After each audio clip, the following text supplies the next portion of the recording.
আসসালামু আলাইকুম। ওয়ালাইকুম সালাম। আসসালামু আলাইকুম। আপু কেমন আছেন? জি ভালো। আপনার নাম কি?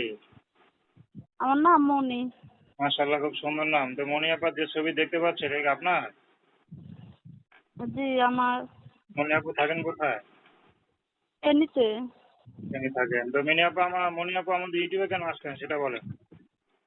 ইউটিউবে আইসি ভাই বিয়ে শাদী বসার জন্য। ইউটিউবে আসলে পরে বিয়ে শাদী হয় মানুষের। বিয়ে শাদী হয় নাই?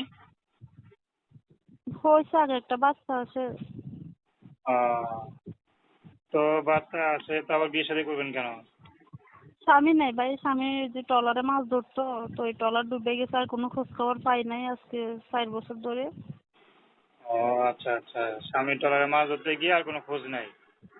না। আচ্ছা আচ্ছা, তো এখন কি শ্বশুর বাড়ি আছেন নাকি?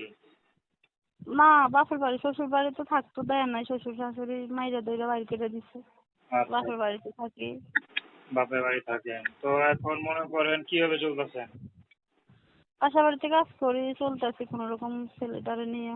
মা আছে, বাবা নাই, একটা ছোট ভাই আছে। দেখতে তো মাশাআল্লাহ খারাপ না, তো নতুন করে বিয়ে শাদী করে ফেলেন। জি আমি কোটাটা করার জন্য একটু ইউটিউবে আইছি, যদি কেউ বিয়ে শাদী করে বিয়ে শাদী বসবো। সে যদি বিবাহিত হয় আপনার মতো। আমার কোনো সমস্যা নাই, যেরকমই হোক আমি বিয়ে বসবো। আমার কোনো পছন্দ নেই। আচ্ছা, তো যদি কোনো রিক্সাওয়ালা ভ্যানওয়ালা ফোন দেয়? তার তো কোনো সমস্যা নেই, আমি রাজি আছি। দর্শক, আপনারা মনি আপুর কথা শুনলেন। তার বিয়েটা হয়েছিল, ভালোই ছিলেন বিয়ের পর, কিন্তু স্বামীটা মারা যাওয়াতে খুব কষ্টে আছেন না?